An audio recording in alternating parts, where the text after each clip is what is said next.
Welcome to ప్రజాప్రతినిధి news. Siddipet జిల్లా భూంపల్లి అక్బర్పేట మండలం భూంపల్లి పోలీస్ స్టేషన్ సమీపంలో కమాన్ వద్ద ఏనగుర్తి గ్రామానికి చెందిన యాదమ్మ అనే 50 సంవత్సరాల మహిళ కళ్ళు విక్రయిస్తూ ఒంటరిగా కనిపించడంతో బైక్ మీద వెళ్లిన యువకుడు మహిళ మెడ నుండి 2 తులాల బంగారు గొలుసును బైక్ పైన వచ్చి దొంగతనం ఎలా చేయాలో యూట్యూబ్ లో చూసిన వీడియో ఆధారంగా దొంగతనానికి పాల్పడ్డాడు. సాంకేతిక పరిజ్ఞానాల ఆధారంగా కేసు నమోదు చేసుకున్న దుబ్బాక భూంపల్లి పోలీసులు 2 టీములుగా విడిపోయి దర్యాప్తు చేయగా రాజన్న సిరిసిల్ల జిల్లా ముస్తాబాద్ మండల కేంద్రానికి చెందిన లవకుమార్ ను అదుపులోకి తీసుకుని విచారించగా నేరాన్ని అంగీకరించడంతో దుబ్బాక సిఐ శ్రీనివాస్ ఆధ్వర్యంలో దొంగ దోచుకెళ్లిన వస్తువులను మీడియా సమావేశంలో ఏర్పరిచారు. ఈ నెల 14th రోజు భూంపల్లి పిఎస్ పరిధిలో ఈ భూంపల్లి కమాన్ దగ్గర ఈ కోయడ యాదమ్మ అని ఒక 58 years ఉంటాయి. చాలా రోజుల నుంచి కమాన్ దగ్గర ఒకటి కళ్ళు కాంపౌండ్ పెట్టుకొని జీవిస్తూ ఉంటుంది.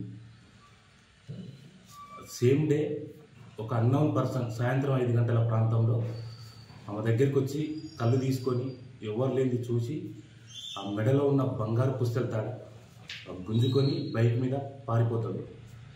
దాని మీద వెంటనే పోలీస్ స్టేషన్లో కేసు రిజిస్టర్ చేసి మేము ఒక 2 టీమ్స్ ఫామ్ చేసినాం.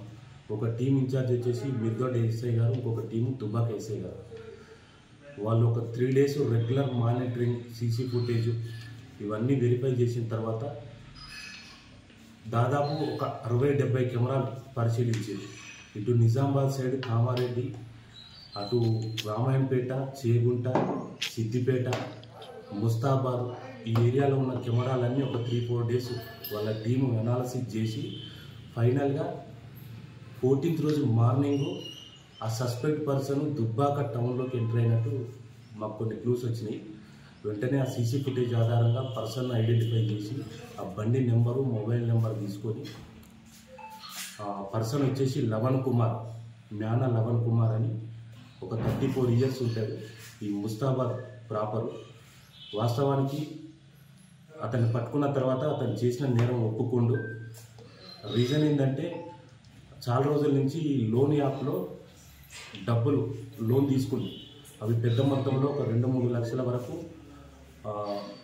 లోన్లు ఉన్నాయి. ప్లస్ బయట కూడా అప్పులు ఒక 2-3 లక్షల వరకు అప్పులు చేసిండు.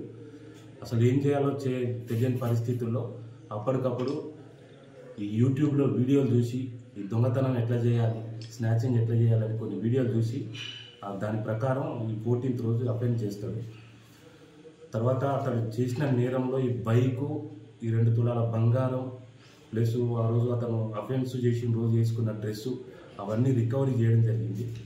ఈ మెయిన్ రీజన్ ఏంటంటే యువత ఈ లోన్ యాప్లకు సంబంధించి ఈ లోన్లు తీసుకుంటారు. ఇన్ టైంలో లోన్లు కట్టకపోయేసరికి అక్కడి నుంచి ప్రెజర్ వస్తుంది. కొన్ని ప్లేస్లలో కూడా లోన్ యాప్లలో లోన్ తీసుకొని హరాస్మెంట్ కూడా జరుగుతుంది. అటువంటి ఏమన్నా మీ దృష్టికి వస్తే 1930 కానీ పోలీసుకి కానీ సమాచారం ఇవ్వండి. మిమ్మల్ని హరాస్మెంట్ చేసే వాళ్ళ ఒక నెంబర్లు బ్లాక్ లిస్ట్లో పెడతారు. అది అవసరమైతే లీగల్ యాక్షన్ కూడా తీసుకుంటారు.